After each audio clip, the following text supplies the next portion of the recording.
ये तो अपना घरेलू एकत्रीकरण है, पारिवारिक। और इसके कारण गेट मीटिंग में जिस तरह बातें बोली जाती है वैसे बोलने की यहाँ कोई आवश्यकता मालूम नहीं होती। जैसे परिवार के लोग हम एक दूसरे से हमेशा बात करते हैं, उसी ढंग से कुछ बातें मैं आपके सामने रखना चाहता हूँ। लेकिन आपने अभी जो नारा लगाया हमारे बारे में, जुग जुग जियो, इससे मन में कुछ डर पैदा हुआ।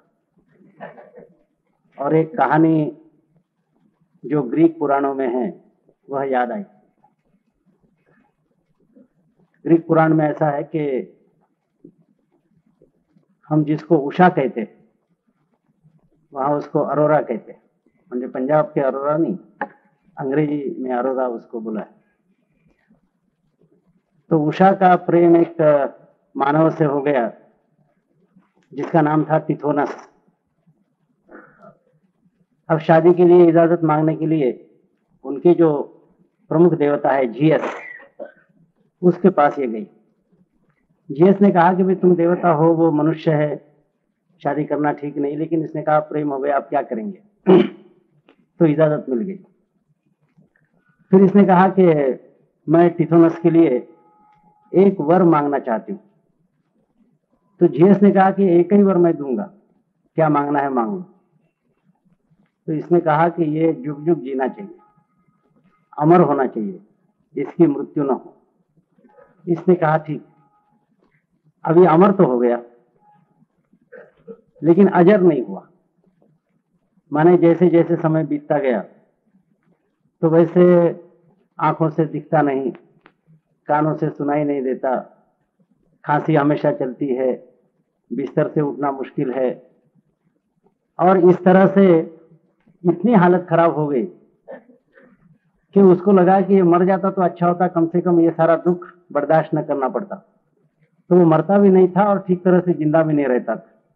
तो इस कहानी की मुझे याद हुई। हमने कहा कि भाई ये तो मुश्किल करने वाली बात है। ऐसा है कि ये जो हमारा दौरा रहा अमेरिका के स्टेट डिपार्टमेंट के आमंत्रण पर, इसके विषय में भी क्योंकि हम एक ही परिवार के हैं तो स्पष्ट रूप से बोलना ही अच्छा रहेगा। ऐसा है कि पिछले नवंबर में जब हमको पहले कहा गया तो मैंने इनकार किया था। मैंने कहा कि इंग्लैंड अमेरिका ये देश ऐसे है कि जहां जाने से हमारे लिए सीखने योग्य ऐसी कोई बात वहां नहीं। जहां राष्ट्र का पुनर्निर्माण अभी अभी हुआ हो, वहां जाने से कुछ हम सीख सकते हैं। तो हमको पूछा गया क्या आप विदेश जाना ही नहीं चाहते। हमने कहा हम जाना चाहते हैं, लेकिन वो देश इंग्लैंड अमेरिका नहीं, वियतनाम, इजराइल, जापान, चाइना और वेस्ट जर्मनी, 5 देश ऐसे हैं कि जहां जाने से भारत के लिए उपयुक्त ऐसी जानकारी हमें मिल सकती है। इंग्लैंड अमेरिका का मॉडल हमारे लिए उपयुक्त नहीं होगा। तो उन्होंने कहा कि ये बात आप अभी बंद मत कीजिए, फिर से मिलेंगे। फरवरी में बातचीत हुई तो उसके पहले हमने हमारे पाठक जी और बाकी साथियों को बताया था भाई ऐसा निमंत्रण आया है, हमने ना कर दिया। तो ये लोग जरा हमारे नाराज हो गए। हमने कहा वहां जाकर सीखने योग्य कुछ नहीं। तो उन्होंने कहा कि ठिंगड़ी जी आप जानते नहीं, हमारे देश के लोगों की एक साइकोलॉजी है, आप वहां जाकर कुछ करे न करे, सीखे न सीखे, लोगों की साइकोलॉजी है कि आप जरा उधर से चक्कर लगा कर आए तो इंप्रेशन जमता है, तो आपका जमेगा तो हमारा भी जमेगा। तो हमने सोचा कि चलो भाई इंप्रेशन जमाने के लिए कोई आपत्ति नहीं, थोड़ा समय दिया जाए। मूलतः तो कोई खास बात नहीं थी, लेकिन अपने साथियों के आग्रह के कारण स्वीकार किया। वैसे मजदूर क्षेत्र के अलावा लगभग सभी प्रमुख शहरों में अपने बंधु भी है, उनसे भी मिलने का संयोग हुआ। तो लगभग 2 महीने से थोड़ा ज़्यादा ये दौरा था। 1 महीना लेबर डिपार्टमेंट का, 1 महीना अपने बंधुओं से मिलने का, ऐसा यह कार्यक्रम रहा है। व्यवस्था तो अच्छी थी, हमारे साथ पूरा समय देकर एक अमेरिकन एस्कॉर्ट था, सारी व्यवस्था ठीक ढंग की थी। और वहाँ के मजदूर आंदोलन के और औद्योगिक क्षेत्र के विभिन्न पहलू देखने का अवसर प्राप्त हो, इसी तरह से कार्यक्रमों की रचना भी उन्होंने की थी। उसका वैसे सिलसिलेवार वर्णन करने की तो आवश्यकता नहीं है, लेकिन मजदूर क्षेत्र के बारे में वहाँ जो देखा और सर्वसाधारण जनता का सामाजिक जीवन का भी जो थोड़ा सा दृश्य देखा, उसी का विवरण थोड़ा करूंगा। पहले ही यह बात मैं स्पष्ट कर दूं कि जनजीवन के बारे में या किसी भी क्षेत्र के विषय में पूरी जानकारी प्राप्त करना इतने थोड़े समय में किसी के भी लिए संभव नहीं। अब हम हिंदुस्तान में हैं, 59 साल हमने हिंदुस्तान में बिताए, किंतु मैं ईमानदारी से यह नहीं कह सकता कि पूरे देश के जनजीवन को मैंने देखा है। यह जब स्वदेश के बारे में बात है तो विदेश के बारे में थोड़े समय में कुछ कहना यह दृष्टता होगी। बहुत बार यह होता है, मैं वापिस आते समय लंदन में आया तो हमारे कुछ भारतीय सोशलिस्ट मित्र मिले। उन्होंने कहा, भाई अब आप जाते ही लेखमाला शुरू करेंगे ऐसा दिखता है। हमने कहा, काहे के बारे में? तो आपके विदेश के अनुभव के बारे में। तो मैंने कहा कि मैं प्रोग्रेसिव नहीं हूं। प्रोग्रेसिव से मेरा मतलब ओछा, शैलो, कि थोड़ा सा देख लिया, खटाक से कुछ निष्कर्ष निकाले, इतना तो नहीं है। लेकिन हाँ, जो देखा है उसके आधार पर कुछ हम समझ सके हैं। लेकिन एकदम लेखमाला वगैरह लिखना, ये तो जो प्रोग्रेसिव यानी ओछे है, शैलो है, यही लोग कर सकते हैं। जो थोड़ा गंभीर है वह आदमी एकदम यह प्रयास हाथ में नहीं लेगा, क्योंकि हम जानते हैं जैसे अपने यहाँ मिस मेयो आई थी, बहुत पुरानी बात। थोड़ा सा देखा, उसी पर से उसने किताब लिखी, मदर इंडिया, और बाद में सारे भारतीयों ने उसका निषेध किया। तो इस तरह जो कुछ भी मैं कहूंगा उसको एक अथॉरिटी के रूप में नहीं कहा जा रहा है, तो एक विद्यार्थी के रूप में, स्टूडेंट के रूप में, अध्ययन करने वाले के रूप में ही मैं कुछ कह सकता हूं। यह जो मेरी मर्यादा है वह ख्याल में रखनी चाहिए। थोड़े समय में विदेश में जाकर पूरा लाभ उठाना यह केवल टेक्निकल लोगों के लिए संभव होता है। बाकी जो सर्वसाधारण लोग जाते हैं वो वास्तव में उस देश का हृदय नहीं समझते। वही बात जो हमारे पाठक जी ने कही थी कि जरा इंप्रेशन जम जाता है, बस उतनी बात रहती है। वास्तव में कोई रहस्य समझना, देश का हृदय समझना इतने थोड़े समय में संभव नहीं होता। मजदूर क्षेत्र की दृष्टि से वहां जो विशेषताएं दिखी, उसमें पहली बात यह देखने में आई कि वहां एक उद्योग में प्रायः एक ही यूनियन है। अपने यहाँ जैसे हर एक उद्योग में कई यूनियनें रहती है, वैसी हालत वहां नहीं। हाँ, एक आध बार एक आध उद्योग में एक से ज्यादा यूनियनें भी है, लेकिन ऐसे उद्योग बहुत कम। विशेष रूप से उद्योग बड़ा है, उसमें कई कैडर्स है, कई कैटेगरीज है। एक आध कैटेगरी छोटी होने के कारण या उसका स्ट्रेटेजिक इंपॉर्टेंस कम होने के कारण जो जनरल यूनियन है वह उनके कैटेगरी की समस्याओं की दखल नहीं लेती। ऐसे समय पर कैटेगरी वाइज यूनियन एक हाथ खड़ी होती है, और यदि वो अपने मांगों के बारे में निगोशिएशन करती है तो जनरल यूनियन की ओर से आपत्ति भी नहीं उठाई जाती, जैसे अपने यहाँ आपत्ति उठाई जाती है कि हम रिकॉग्नाइज है, अनरिकॉग्नाइज के साथ क्यों बात कर रहे हैं। ऐसी भी बात नहीं, वो सब मिलजुल कर काम चलता है। और इसके कारण एक तो एक उद्योग में एक ही यूनियन, जहां एक से अधिक है वहां भी निगोशिएशन या एग्रीमेंट के बारे में कोई ज्यादा झंझट नहीं, इस तरह की एक बात वहां दिखाई दी। एक उद्योग में एक ही यूनियन, यह सिद्धांत वहां अमल में आ सका, इसका प्रमुख कारण है कि वहां की संपूर्ण ट्रेड यूनियन मूवमेंट पूरी तरह से गैर राजनीतिक, नॉन पॉलिटिकल स्तर पर काम करती है। भारतीय मजदूर संघ ने सर्वप्रथम यहां जब कहा कि हम जेन्युइन ट्रेड यूनियनिज्म के आधार पर काम करना चाहते हैं।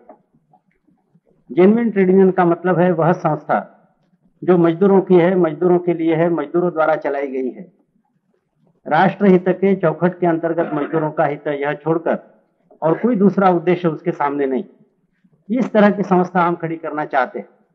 तो आप जानते हैं कि मजाक उड़ाई गई कि यह कैसे हो सकता है, किंतु वहां पूरा ट्रेड यूनियन का संगठन यह गैर राजनीतिक आधार पर ही चल रहा है। इसके कारण यूनियनें बड़ी है और कई यूनियनें ऐसी है कि कुछ उद्योग, कुछ सरकारी सेवाएं यूनाइटेड स्टेट्स और कनाडा के लिए कॉमन है। इसके कारण यूनाइटेड स्टेट्स और कनाडा में जिनकी शाखाएं हैं, ऐसी यूनियनें हैं या फेडरेशन है और उनको इंटरनेशनल्स कहा जाता है। यद्यपि नाम इंटरनेशनल है तो भी केवल 2 ही देश उनके दायरे में आते हैं, यूनाइटेड स्टेट्स और कनाडा, किंतु ऐसे कई इंटरनेशनल फेडरेशंस वहां विद्यमान है।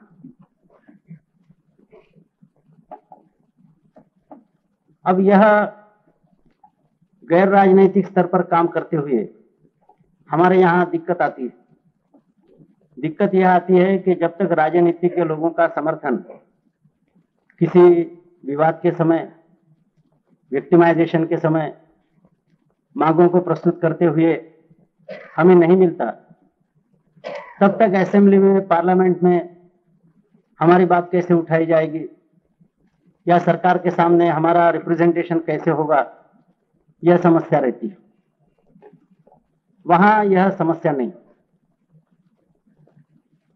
राजनीतिक दल वहां प्रमुख रूप से 2 है, डेमोक्रेटिक और रिपब्लिकन। आपने ये नाम तो सुने हैं। ये 2 बड़े राजनीतिक दल हैं।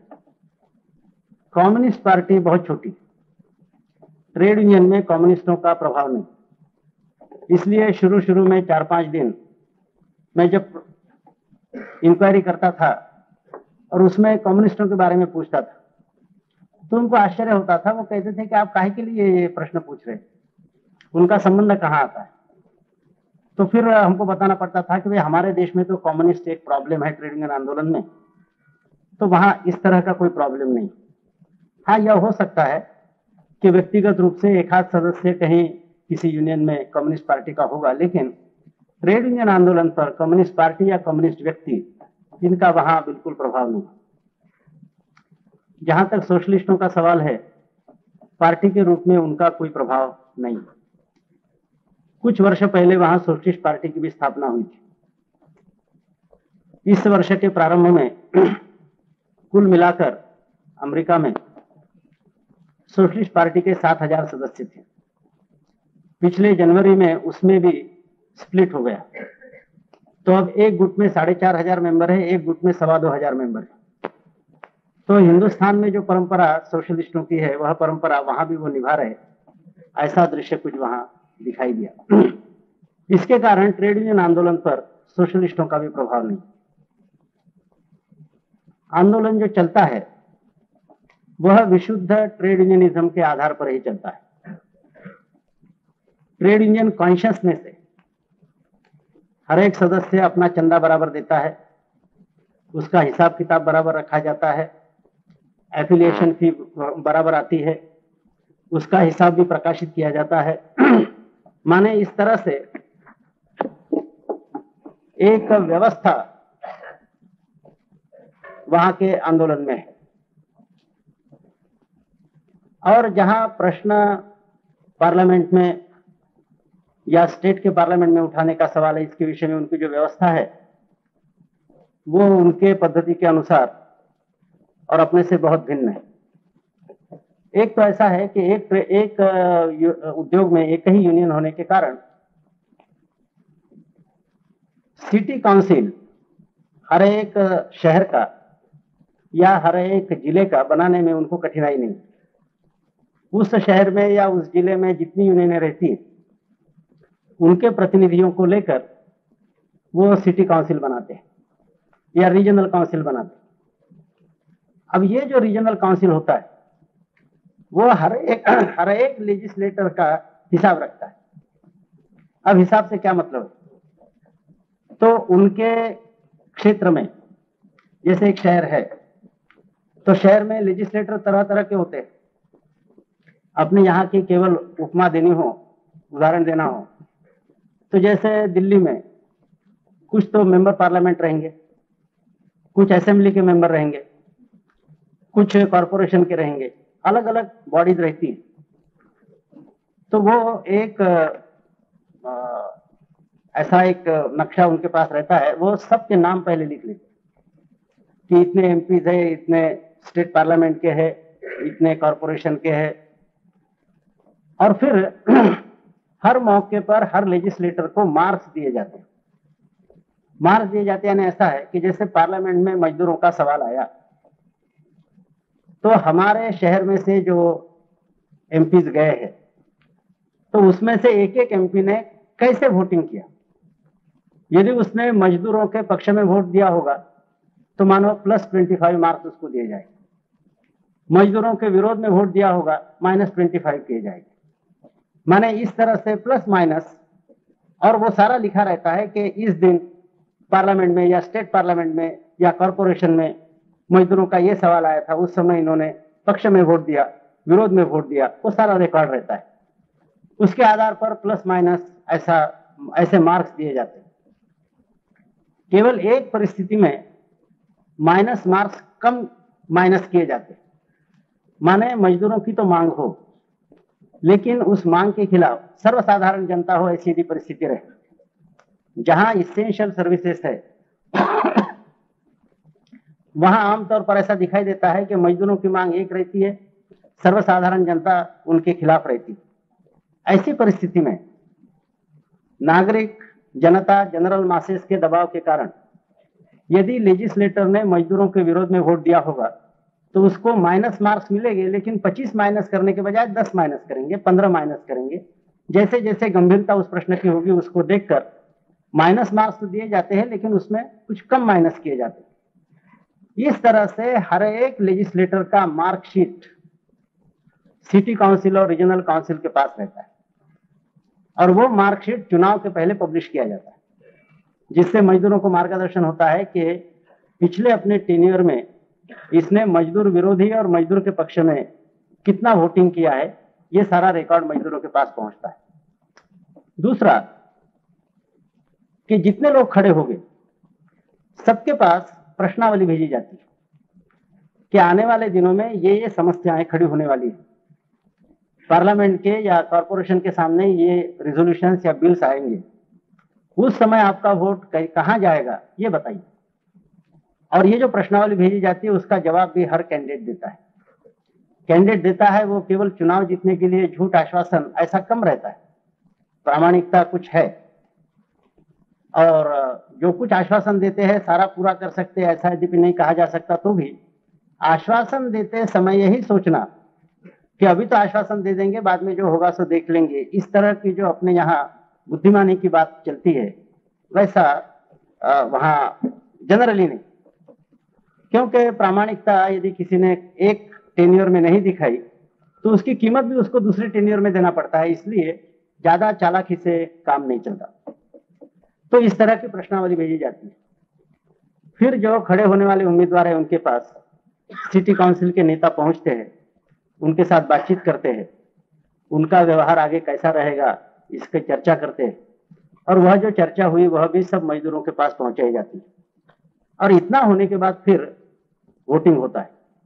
इसके कारण किसी भी एक दल का अंग न होते हुए दोनों मेजर पार्टीज के साथ अलग अलग स्थान पर अलग अलग इस तरह की बात ट्रेड यूनियन के लोग करते हैं। अब इसमें एक आश्चर्य होगा अपने देश में कि चल कैसे सकता है। मान लीजिए दो पार्टियां हैं,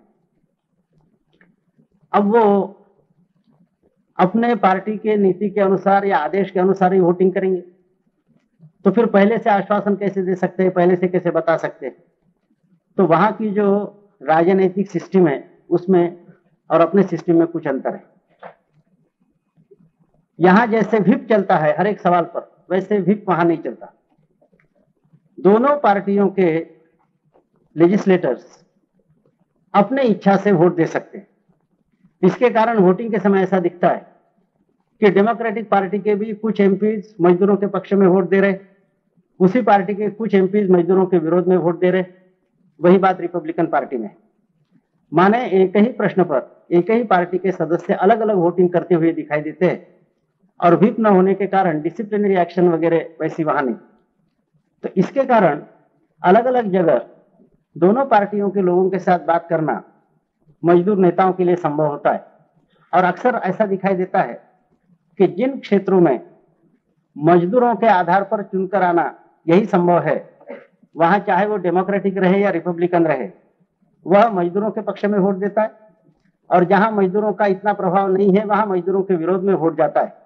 ऐसा ही प्राय दिखाई देता है। तो इसके कारण अपनी पद्धति और उनकी पद्धति इसमें बहुत अंतर आ जाता है, और अपना नॉन पॉलिटिकल कैरेक्टर रखना उनके लिए आसान हो जाता है। यह जो एक भेद है वह भेद भी ध्यान में रखने योग्य ऐसा है। पूरा आंदोलन गैर राजनीतिक है। इसके कारण जो नेतृत्व लीडरशिप ट्रेड यूनियन आंदोलन का है वह पूरी तरह से मजदूरों में से ही आया हुआ है। माने हमने इसके बारे में काफी छानबीन की, किंतु बाहर से आया हुआ या तो केवल अपना राजनीतिक वोट बढ़ाने के लिए आया हुआ, या अपनी वकालत चलाने के लिए आया हुआ, या अपनी कोई ना कोई पोजीशन सार्वजनिक जीवन में रहे करियर के नाते ट्रेड यूनियन में काम करने वाला, इस तरह का व्यक्ति वहां नहीं। तो पूरा नेतृत्व छोटे यूनियन से लेकर बड़े इंटरनेशनल तक ऐसे ही है, जो मजदूर के नाते काम करते थे उसी से ऊपर आए। अब तक उनके जो ऑल इंटरनेशनल प्रेसिडेंट थे, जॉर्ज मिनी उनका नाम था, वो सितंबर में बीमारी के कारण उन्होंने रिजाइन किया। 1955 से लगातार 24 साल तक वही अध्यक्ष रहे। वो भी मजदूर थे, और मजदूर यानी मैनुअल लेबरर, हाथ से काम करने वाले मजदूर थे। उससे फिर यूनियन में काम करते करते सीखते सीखते इंटरनेशनल प्रेसिडेंट के ओहदे पर वो पहुंच गए। अब इसके कारण आउटसाइडर्स की समस्या वहां नहीं, व्यक्तिगत या राजनीतिक आकांक्षाओं का संघर्ष, यह बात वहां नहीं।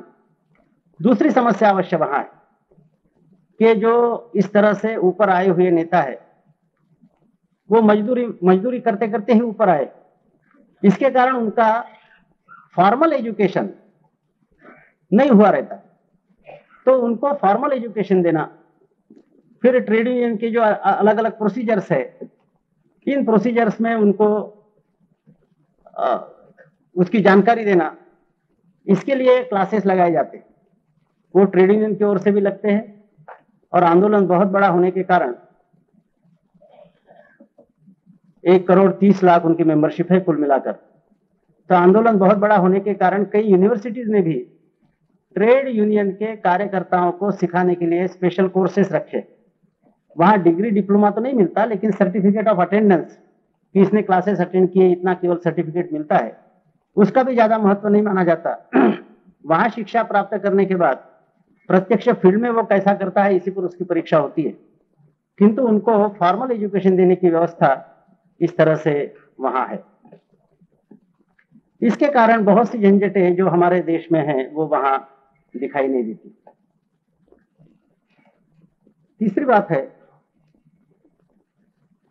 कि वहां सबसे प्रमुख मालिक के नाते सरकार सामने नहीं आती।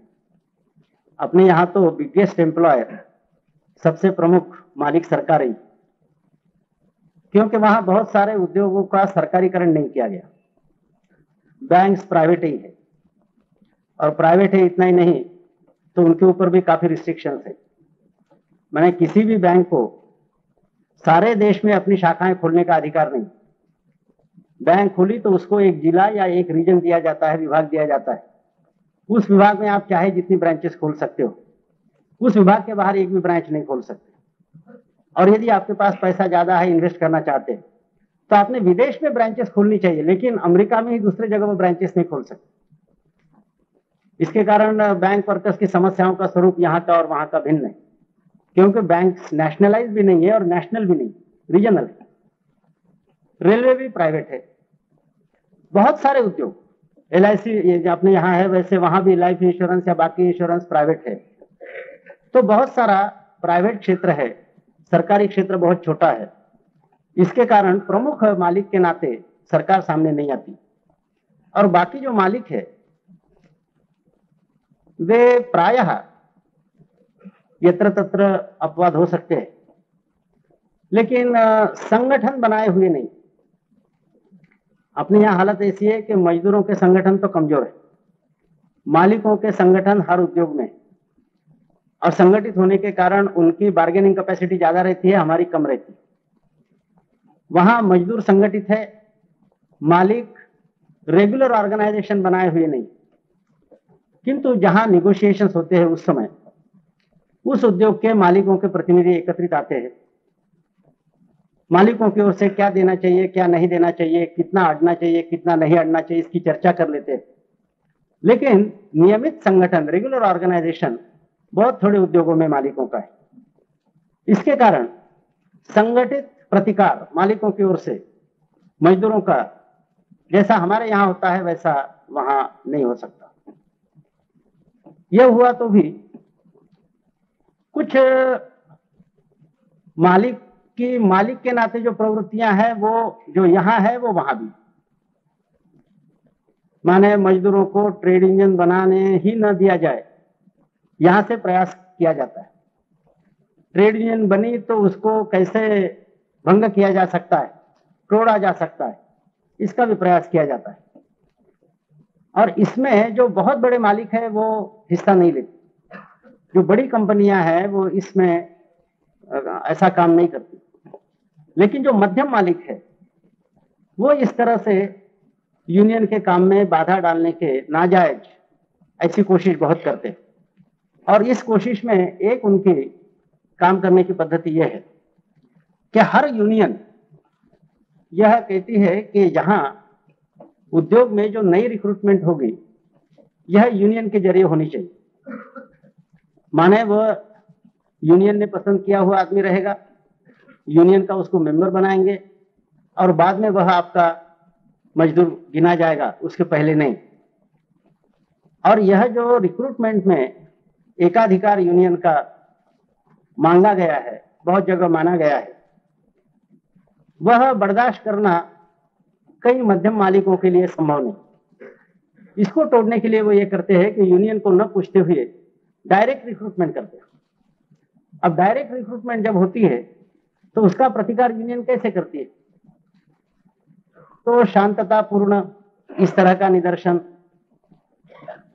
यहां सामने पोस्टर्स लगाकर लोग दरवाजे पर खड़े हो जाएंगे। डायरेक्टली जिनको रिक्रूट किया उनको इस पोस्टर में आह्वान किया गया होगा कि आप मजदूरों का विरोध मत कीजिए, यूनियन के जरिए जाइए, इस तरह से। अब इसका प्रभाव होने लगा था। नए आने वाले जो रिक्रूट थे वो वापस जाने लगे थे। यह देखकर इन मालिकों ने यह सोचा कि इसका उपाय यही हो सकता है कि गुंडागर्दी करते हुए ऐसे नॉन यूनियन लेबर को जबरदस्ती से फैक्ट्री में घुसाना चाहिए।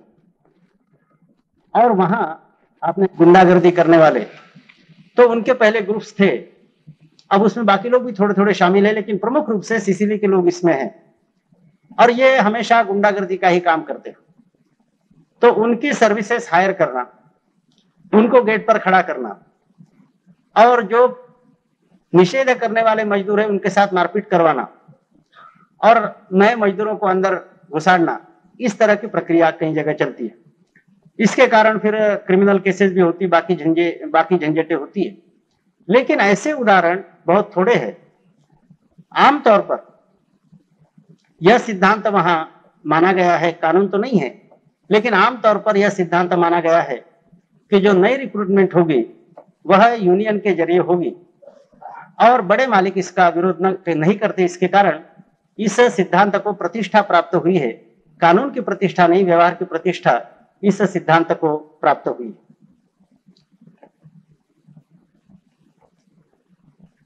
वैसे वहां जो निगोशिएशंस वगैरह चलते हैं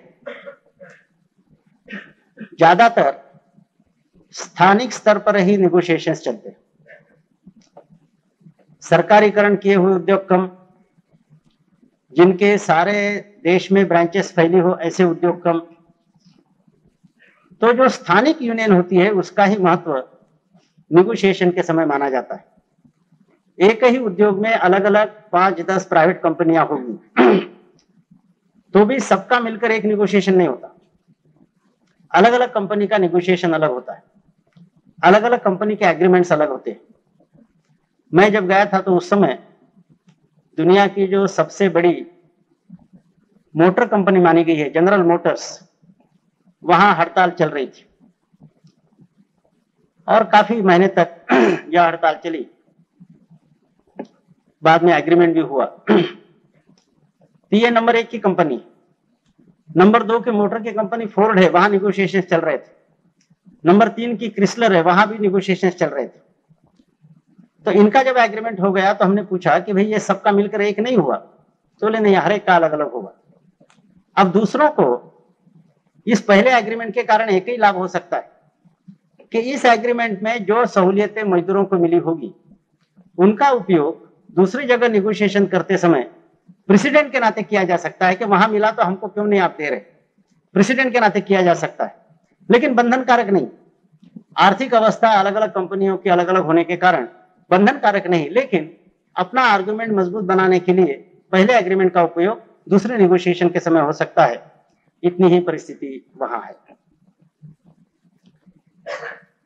वहां जब एग्रीमेंट्स होते हैं, एग्रीमेंट्स के पहले हड़ताल हो सकती है, लंबी हड़ताल हो सकती है, लेकिन एक बार यदि एग्रीमेंट हो जाता है तो उस पर अमल करने की प्रवृत्ति दोनों की होती है, मजदूरों की भी है, मालिकों की भी। अपने यहां तो मालिकों द्वारा भागने के 100 रास्ते निकाले जाते हैं, लेकिन वहां अमल करने की प्रवृत्ति है। यदि अमल नहीं करना तो वो एग्रीमेंट पर सिग्नेचर नहीं करेंगे, लेकिन यदि एक बार दस्तखत हो गई तो फिर जो मान लिया है उस पर पूरा अमल करेंगे। इतना होने के बाद भी बहुत बार हर एग्रीमेंट में ऐसा दिखाई देता है कि जो एग्रीमेंट में क्लॉजेस रहते हैं उनके अर्थ के विषय में, इंटरप्रिटेशन के विषय में विवाद खड़ा हो सकता है। मालिक कहेंगे कि इसका अर्थ यह है, मजदूर कहेंगे इसका अर्थ यह। इस तरह का विवाद खड़ा होगा, यह समझकर ही चलना चाहिए। यह सोचकर हर एग्रीमेंट में एक क्लॉज रहता है।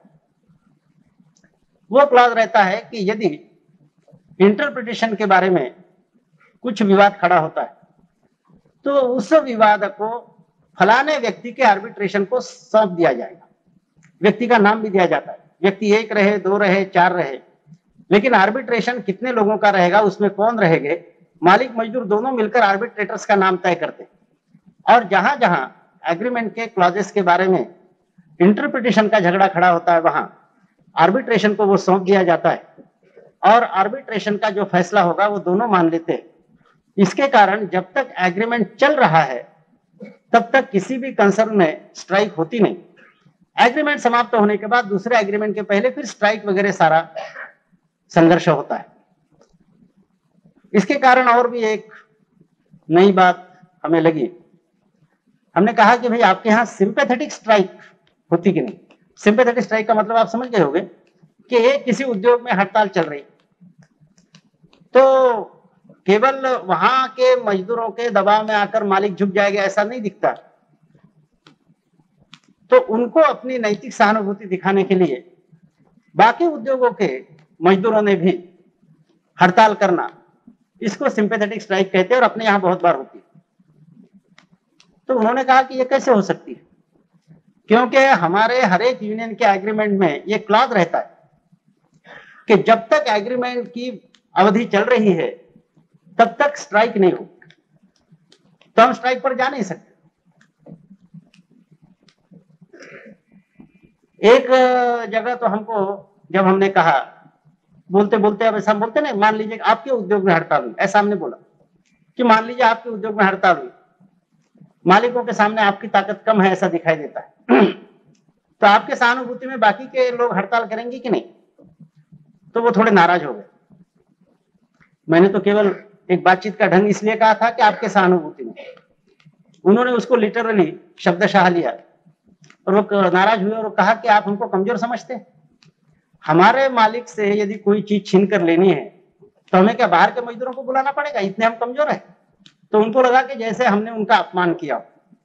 तो दोनों प्रवृत्तियां, अपनी मांगे पूरी करने के लिए दूसरे सिंपैथेटिक स्ट्राइक करे, यह अपेक्षा भी नहीं, अच्छा भी नहीं लगता और सिंपैथेटिक स्ट्राइक कर भी नहीं सकते। इसके कारण फिर और एक प्रश्न मन में आया कि अपने यहां जैसे शहर बंद होता, दिल्ली बंद, कलकत्ता बंद, बंबई बंद, हमने कहा भाई ऐसी कुछ जो जनरल मांगे हैं उसके लिए शहर बंद होता है कि? तो हमने जिनको जिनको पूछा उन्होंने कहा नहीं होता नहीं। हमने कहा कि आप जरा और याद कीजिए, कभी जब आप छोटे थे कभी ना कभी तो शहर बंद हुआ होगा। तो जितने लोगों को पूछा उन्होंने कहा कि हमारे लिविंग मेमोरी में कोई शहर बंद ऐसा हुआ नहीं, आवश्यकता भी नहीं होती, जहां का मजदूर वहां के मालिक को ठीक कर सकता है, इसके कारण ये शहर बंद करो ये करो इसकी आवश्यकता होती नहीं। और जो जनरल प्रॉब्लम्स मजदूर संगठन के या आंदोलन के होते, उनकी सुलझन निकालने के लिए हमारी जो इंटरनेशनल या सेंट्रल ऑर्गेनाइजेशन है वह पर्याप्त है, पर्याप्त शक्तिशाली है। इसके लिए इस तरह से शहर बंद करने की यहाँ कोई आवश्यकता नहीं है, हो भी नहीं सकता, ऐसा एक उन्होंने बताया। वैसे एक ही यूनियन होने के कारण उनकी आर्थिक स्थिति बहुत अच्छी होती है। माने मैं एक 5-6 इंटरनेशनल फेडरेशंस के दफ्तर में गया था, तो कहीं 8 स्टोरीज की बिल्डिंग है, कहीं 12 स्टोरीज की बिल्डिंग है। तो मैंने कहा कि भाई इसमें कौन से स्टोरी पर अपना है? तो उन्होंने कहा सारी बिल्डिंग है अपनी। और बाद में जब वो भी हमको प्रश्न पूछते थे कि आपकी सेंट्रल लेबर ऑर्गेनाइजेशन है तो आपकी बिल्डिंग कितनी स्टोरी की? अब हमारे सामने सवाल था, हम क्या बताए कि हम ये 24 विठल भाई पटेल में है तो हम फिर कहते थे कि you see there are different things at different places, कहीं कुछ है कहीं कुछ है, इस तरह से टाल देने वाली बात। पता नहीं उसमें से उन्होंने कुछ समझा या नहीं समझा, तो इस तरह से तो उनकी आर्थिक स्थिति बहुत अच्छी रहती है। इसके कारण जब हड़ताल होती है तो हड़ताल करने वाले मजदूरों को आर्थिक सहायता वो पूरी पहुंचा सकते हैं। हमारी ये कठिनाई रहती है कि हम पूरी आर्थिक सहायता नहीं पहुंचा सकते, वो पूरी आर्थिक सहायता पहुंचा सकते हैं, महीनों तक पहुंचा सकते हैं, इतने फाइनेंसेस उनके पास है। इसके कारण यूनियंस के द्वारा, खासकर सिटी काउंसिल्स के द्वारा वेलफेयर एक्टिविटीज भी बहुत चलती है। सरकार की ओर से भी सिक्योरिटी मेजर से वेलफेयर एक्टिविटीज है। बीच में कोई अनएम्प्लॉयड हो जाता है तो अनएम्प्लॉयमेंट इंश्योरेंस भी हर एक का है। किंतु यूनियंस की ओर से भी वेलफेयर एक्टिविटी चलती है, बड़े पैमाने पर चलती है, और ये एक अपना वैभव है, अच्छा एक दिखाने योग्य बात है, ऐसा वो मानते हैं। वैसे उन दिनों में जो मिनिमम वेजेस थे सारे देश में, वो 1 घंटे के लिए $3 इतने मिनिमम वेजेस थे। अब इसमें हम ऐसी गलती न करें कि डॉलर यानी 8 रुपया तो वो 24 रुपया मिल रहा है, ऐसा हिसाब करने की आवश्यकता नहीं, क्योंकि अपने यहाँ जो रुपया है वही वहां डॉलर मिलता भी डॉलर के शक्ल में है, तो मार्केट में देना भी डॉलर के शक्ल में पड़ता है, इसलिए वो 8 गुना करने की कोई आवश्यकता नहीं। तो 3 रुपया जैसे पर आवर, इस तरह से मिनिमम वेज, और वो खासकर जो पार्ट टाइम वर्कर्स रहते हैं, माने जो पढ़ाई करते हैं या बाकी काम करते हैं और कहीं 2 घंटे के लिए 4 घंटे के लिए काम करते हैं, उनके लिए $3 या मिनिमम वेज है। अब एक बात वहां भी है कि यूनियंस अच्छी रहते हुए भी जो लोग अभी यूनियन में शामिल नहीं हुए, जो विदेश से आए हैं, बहुत गरीब होने के कारण अपने देश में गुजारा नहीं कर सकते, इसलिए वहां आए हैं, ऐसे लोग कम पैसे पर काम करने की भी तैयारी दिखाते हैं। और ठीक है ये, क्योंकि वो तो दूसरे देशों से आए हुए रहते और जैसे वैसे गुजारा करना, पैसा कमाना, यही उनका उद्देश्य रहता है। और इस दृष्टि से जैसे $3 है तो कोई $2.5 पर, कोई $2.25 पर काम करने के लिए भी तैयार रहता है। इस तरह से यदि कुछ व्यवस्था रही तो यूनियन के द्वारा उसका विरोध होता है। बहुत जगह यूनियन के ख्याल में भी नहीं आता, आपस में बात कर लेते हैं और कम पैसे पर इस तरह से, जिनको इमिग्रेंट कहा जाता है, माने विदेश से आए हुए लोग, ऐसे लोगों में से कम पैसे पर काम करने वाले ऐसे मिल जाते हैं। लेकिन ऐसे अपवाद छोड़े तो जनरली यह मिनिमम वेज सब जगह कार्यान्वित किया जाता है, ऐसा दिखाई दिया। उसके बारे में कोई झगड़ा झंझट ऐसी नहीं किया।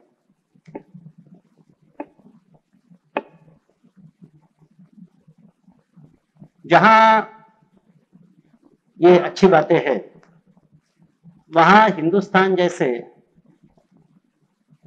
विकासमान डेवलपिंग देश की तुलना में वहां के ट्रेड यूनियन आंदोलन के जो कार्यकर्ता है उनके मनस्थिति में भी कुछ अंतर है, ऐसा दिखाई दिया। ये तो बात ठीक है कि ट्रेड यूनियन के जितने कार्यकर्ता है, नेता है, सब अपना काम ईमानदारी के साथ करते हैं, पूरी ताकत लगाकर करते हैं, ये तो बिल्कुल ठीक।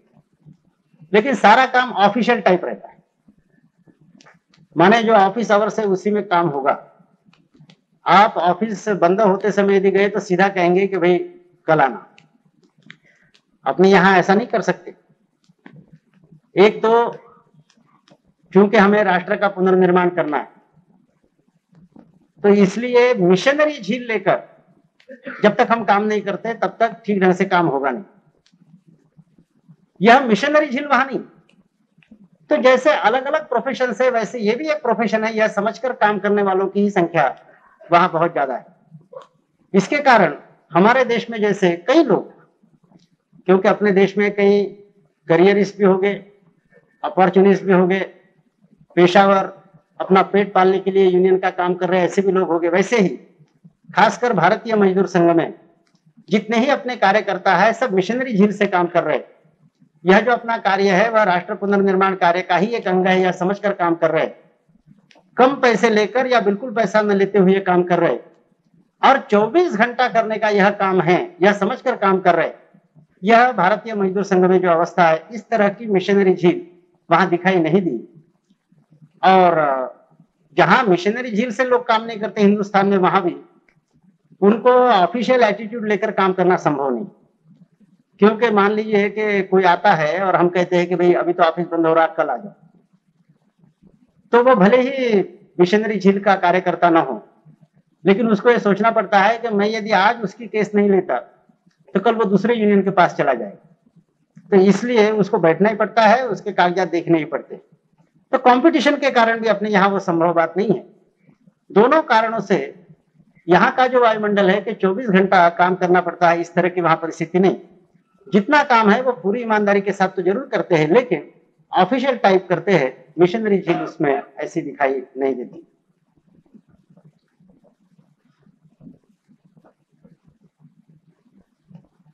कुछ ट्रेड यूनियन क्षेत्र में जो ट्रेड यूनियन के इंट्रिकसीज, बारीकियों से संबंधित तो नहीं, लेकिन सर्वसाधारण ऐसी कुछ प्रथाएं वहां जो देखी, उसका मन पर प्रभाव हुआ। 1955 में ये जॉर्ज मिनी अध्यक्ष हुए और उन्होंने ये प्रथाएं शुरू की। उसके पहले ये नहीं थी। जब शुरू की तब थोड़ा विवाद भी हुआ कि ये सारी फजूल बातें काहे के लिए, इसकी क्या आवश्यकता है, ऐसा भी हुआ। लेकिन ये जरा फर्म थे, दृढ़ थे, इन्होंने वे इंट्रोड्यूस की, अब आज सब जगह चल रही। तो ऐसा है कि हर एक मीटिंग में, वो मीटिंग छोटे यूनियन के वर्किंग कमेटी की हो या इंटरनेशनल फेडरेशन की कॉन्फ्रेंस हो या सेंट्रल लेबर ऑर्गेनाइजेशन की कॉन्फ्रेंस हो, हर एक मीटिंग में ये प्रथा है, उनका पालन किया जाता है। तो मीटिंग का जो प्रारंभ होता है वो राष्ट्रगीत से होता है। सब लोग उठकर खड़े होंगे, राष्ट्रगीत होगा, बाद में सब लोग बैठ जाएंगे। फिर प्रार्थना होती। अब प्रार्थना ने लोग नहीं कहते, लोग सब बैठे हुए रहते, लेकिन किसी न किसी धार्मिक व्यक्ति को वहां बुलाया जाता है। वो प्रवचन थोड़ा देता है, आशीर्वचन देता है, धार्मिक दृष्टि से मार्गदर्शन करता है। अब इसमें यह सवाल वहां नहीं उठाते कि वो जो धार्मिक पुरुष होगा वो कैथोलिक रहे या प्रोटेस्टेंट रहे या यहूदी रहे या मुसलमान रहे या हिंदू रहे, इस तरह का प्रश्न नहीं उठाया जाता।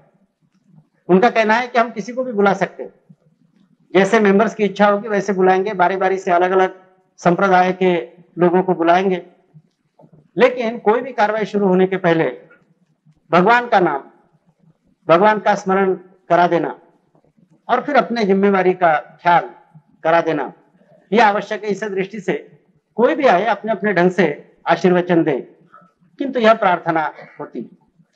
उसके बाद सब खड़े हो जाते और सामूहिक प्रतिज्ञा विधि, हर मीटिंग सामूहिक प्रतिज्ञा विधि होता है। उसमें यही रहता है कि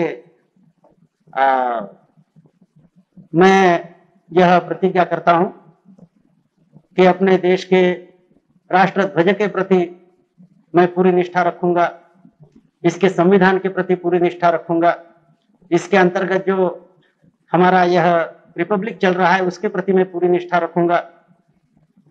इस तरह की प्रतिज्ञा छोटी सी है, इसलिए सबको मुखस्त भी है, कुछ लोगों के पास कागज भी देते हैं, सब लोग इकट्ठा यह प्रतिज्ञा लेते हैं।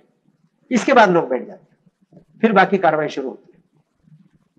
तो ये बिल्कुल छोटे से छोटे यूनियन के वर्किंग कमेटी की मीटिंग से लेकर तो सेंट्रल लेबर ऑर्गेनाइजेशन के बड़ी कॉन्फ्रेंस तक हर जगह ये तीनों बातें प्रारंभ में की जाती है।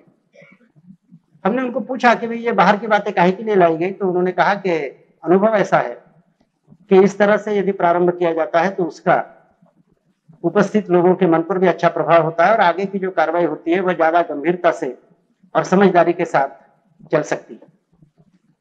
वैसे और एक प्रथा देखी, वो हर जगह है या नहीं ये तो नहीं कह सकते, लेकिन बहुत जगह होगी, क्योंकि 2 जगह मैंने यह देखा कि इंटरनेशनल फेडरेशन की कॉन्फ्रेंसेस थी, तो सुबह चुनाव हुए, उसमें नई कार्य समिति घोषित हुई, नए प्रेसिडेंट नए जनरल सेक्रेटरी चुनकर आए, ब्रेक दिया बीच में चाय कॉफी के लिए।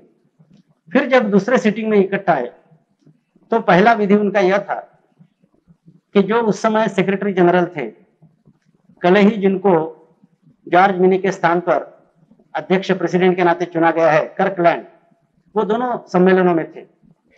तो विधि ऐसा था कि डायस पर लाउड स्पीकर के एक तरफ एक कर्कलैंड जो सेक्रेटरी ट्रेजरर थे वो खड़े हो गए, president general secretary loud speaker के दूसरी तरफ खड़े हो गए। पहले प्रेसिडेंट सामने आएगा, फिर उसको शपथ दी जाएगी और उसमें ये रहता था बिल्कुल जैसे अपने यहाँ शपथ देते हैं उसी तरह की कि I mister so and so, mister so and so, elected as president of such and such a union, elected as president of such and such a union. Kirkland ने एक एक शब्द कहना, उन्होंने उसको रिपीट करना और फिर उसमें रहता था कि मैं यह शपथ लेता हूं कि मैं ईमानदारी से काम करूंगा, पार्शियलिटी न रखते हुए काम करूंगा, कॉन्स्टिट्यूशन के मुताबिक काम करूंगा। ये इस तरह की एक प्रतिज्ञा प्रेसिडेंट और जनरल सेक्रेटरी को दिलाना, इस तरह का विधि 2 जगह हमने देखा। हर यूनियन में ये होता है या नहीं इसके विषय में जानकारी नहीं मिली, लेकिन पहली जो 3 प्रथाएं हैं वो हर यूनियन में होती है, ऐसा पता चलता। इसका मतलब ये नहीं है कि जैसे कि वैसे हम अनुकरण करेंगे, केवल आपकी जानकारी के लिए ये बात रखी। मैं समझता हूं कि सर्वसाधारण रूप से इतनी जानकारी पर्याप्त है। एक है कि अब तक केवल एक सेक्टर वहां असंगठित था, जैसे अपने यहां भी है, वह यानी ग्रामीण मजदूरों का, कृषि खेती के मजदूरों का। अभी अभी उसका जो संगठन किया है वो अनोखे ढंग का है। अमेरिका में भी उसको अनोखा, यूनिक माना जाता है और हमको आश्चर्य हुआ कि उनके जो नेता है उनका व्यवहार ऑफिशियल टाइप नहीं है। हम काफी लोगों से मिले, बाकी तो सब ऑफिशियल बातचीत हुई, लेकिन उनका व्यवहार, उनके दफ्तर की रचना ये ऑफिशियल टाइप नहीं है, बिल्डिंग भी उनकी बड़ी नहीं है, हालांकि काम बहुत फैला हुआ है। और सीधर शावेज ऐसा उनका नाम है, 48 साल उनकी उम्र है। और वो एकदम ट्रेड यूनियन आंदोलन में नहीं आए थे, वैसे वो मेक्सिकन है, माने खास अमेरिकन नहीं, अमेरिका में आकर उनका परिवार डोमिसाइल हो गया और बहुत धार्मिक प्रवृत्ति के हैं। और पहले जब खेतिहर मजदूरों का उन्होंने आंदोलन शुरू किया तो बहुत विरोध भी हुआ और उसका मुकाबला उन्होंने गांधीयन मेथड से किया, माने इसमें सत्याग्रह आया, हड़ताल भी आई, नॉन वायलेंस पर बहुत आग्रह दिया गया, अनशन भी आया, जो बाकी किसी यूनियन में होता नहीं, इस यूनियन में केवल अनशन होता है।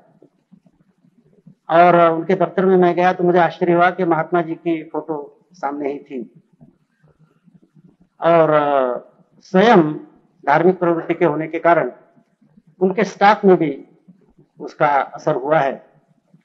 यहाँ तक कि वो हर दिन सुबह आधा घंटा तो भी मेडिटेशन वगैरह करते हैं। और हमको स्टाफ के लोगों ने बताया कि जब कोई जटिल समस्या आती है, अब क्या करना पता नहीं चलता, तो नजदीक एक छोटा सा कमरा है, वहां रिटायर हो जाते हैं, जरा आंखें मूंद कर बैठते हैं कि भाई कुछ भगवान मार्गदर्शन कीजिए। माने इस तरह की प्रवृत्ति का अमेरिका से सुसंगत न रहने वाला एक व्यक्ति वहां दिखा, तो ये एक अनोखा ऐसा दृश्य वहां था। मजदूर संगठन की दृष्टि से मैं समझता हूं कि जो प्रमुख बातें थी वह आपके सामने रखी है। अब थोड़ा सर्वसाधारण भी संक्षेप में विवरण देना उचित रहेगा, ऐसा मैं समझता हूं। इस दौरे में मैं कुछ कनाडा में भी 3-4 स्थान पर और 5-1 स्थान पर इंग्लैंड में भी हो आया। अमेरिका में जो भारतीय है उनमें मजदूर कोई नहीं, यूनाइटेड स्टेट्स में प्रोफेशनल्स, डॉक्टर्स, इंजीनियर्स, टीचर्स और बिजनेसमैन, इनकी ही संख्या है। यहाँ के डॉक्टर्स की वहां बहुत प्रतिष्ठा है। यहाँ के जो नर्सेस गई है केरला वगैरह से, उनको भी बहुत एफिशिएंट, अमेरिकन नर्सेस से एफिशिएंट माना जाता है। डॉक्टर्स के बारे में भी बहुत प्रतिष्ठा की भावना भारतीय डॉक्टर्स के बारे में है। अन्य भी जो अलग अलग प्रोफेशनल्स गए हैं तो अपने अपने क्षेत्र में उनके बुद्धिमानी के बारे में, उनके ऑनेस्टी इंटीग्रिटी के बारे में एक इज्जत लोगों के मन में है, इसलिए प्रतिष्ठा प्राप्त है ऐसा कहा जा सकता है। अमेरिका में ही कुल मिलाकर वर्ण भेद है और यद्यपि सफेद और काले माने निग्रो दोनों की ओर से यह वर्ण भेद की खाई मिटाने की कोशिश होती है, तो भी सर्वसाधारण जनता के मन में यह भेद है और इसके कारण निग्रो लोगों को आगे बढ़ने के कम मौके रहते हैं। और यदि कोई किसी क्षेत्र में बड़ा हो गया तो एकदम उसका चारों ओर बड़ी उसका प्रचार भी होता है कि हमारे इस क्षेत्र में ये निग्रो ऊंचे ओहदे पर पहुंचा है। जब इस तरह से किसी का प्रचार होता है तो समझना चाहिए कि यहाँ समानता नहीं है, जरूर आपस में कुछ मनोमालिन्य है। ट्रेड यूनियन के क्षेत्र में भी वो है, लेकिन सभी व्यवहार में वैसे भारतीयों के साथ कोई खास पार्शियलिटी का व्यवहार नहीं है और प्रतिष्ठा से अपने लोग वहां है, बड़ी भारी संख्या में है। और जहां जहां मैं गया भारतीय लोग अपने मिले, अपने बंधु भी उसमें बहुत सारे थे। कनाडा में मजदूर के नाते भारतीय गए, लेकिन वहां का जो दृश्य है वह मन को दुख देने वाला है। पश्चिम कनाडा में खासकर खेती करने के लिए या फिर जो प्लांटेशन होता है उसके लिए, माने जमीन पर काम करने वाले मजदूर किसी न किसी कृषि के उद्योग में बहुत भारी संख्या में गए और 100 में से मान लीजिए 90-95% भारतीय। ऐसे कई ऐसे इलाके हैं कि जहां मजदूर के नाते कृषि पर काम करने वाले कितने परसेंटेज में भारतीय है। लेकिन दुख इसलिए हुआ कि वहां यूनियन करनी पड़ी। तो पहले हमने ऐसा सोचा था कि शायद इंडियन वर्सेस कैनेडियन ऐसा कुछ संघर्ष होगा, तो ऐसा संघर्ष तो नहीं। वहां मजदूर भी पंजाब से गया हुआ है, लगभग सभी लोग मजदूर के नाते जो गए लगभग सभी पंजाब के हैं, यत्र कत्र कोई अपवाद होगा। और मुश्किल है कि कॉन्ट्रैक्टर्स भी इस पंजाब की, और यूनियन की एक्टिविटी पूरी ये कॉन्ट्रैक्टर्स के खिलाफ ही करनी पड़ती है, क्योंकि हिंदुस्तान के या पंजाब के ही कॉन्ट्रैक्टर्स हिंदुस्तान या पंजाब के ही मजदूरों का शोषण करने का प्रयास करते हैं इसके कारण, और एक ही देश के लोग एक दूसरे के खिलाफ लड़ रहे, इस तरह का दृश्य वहां है। कैनेडियन लोगों का वहां कोई संबंध नहीं आता। तो यह विदेश में इस तरह का दृश्य देखकर कुछ दुख हुआ। बाकी जो है वो सारे अपने प्रोफेशनल्स हैं, वो भी कनाडा में बहुत प्रतिष्ठा प्राप्त किए हुए ऐसे अपने प्रोफेशनल्स हैं, बड़े बड़े ओहदे पर भी है, गवर्नमेंट सर्विसेज में भी है, वहां भी ऊंचे पोजीशन पर अपने लोग हैं, और उनके योग्यता के विषय में एक तरह की मान्यता वहां भी दिखाई दी। इंग्लैंड के लेबर फील्ड की दृष्टि से यह कहा जा सकता है कि वहां बड़ी मात्रा में भारतीय मजदूर है। उनकी अलग से यूनियन तो हो नहीं सकती, जो ब्रिटिश ट्रेड यूनियन कांग्रेस है उसी के अंतर्गत वो है।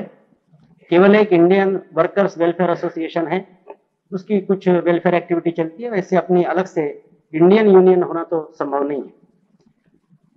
वहां का जो मजदूर क्षेत्र का हाल देखा तो वहां ऐसा विचित्र दृश्य दिखा कि एम्प्लॉयर्स और सरकार इस समय चाह रही, क्योंकि अभी कंजर्वेटिव पार्टी की सरकार है, मिसेस थैचर है, तो वो चाहती है कि बड़े उद्योगों में हड़तालें इस समय होनी चाहिए, इसलिए कि पिछले दिनों में जो हड़तालें हुई इसके कारण, और जनमत मजदूर आंदोलन के खिलाफ इंग्लैंड में था, अभी भी है। नई कंजर्वेटिव सरकार हड़ताल पर रुकावट लाने वाला कानून पार्लियामेंट में लाना चाहती। उस कानून के लिए अनुकूल वायुमंडल जनमानस में निर्माण हो, इस दृष्टि से वो चाहते हैं कि बड़े उद्योग में किसी भी तरह से हड़ताल करने के लिए मजदूरों को बाध्य किया जाए। ये हड़ताल करेंगे, इसके कारण जनता को असुविधा होगी, इसके कारण जनता इनके खिलाफ जाएगी, तो पार्लियामेंट में कानून पास करा लेना आसान हो जाएगा। एक बार कानून हो जाने के बाद फिर मजदूरों की पिटाई की जा सकती है।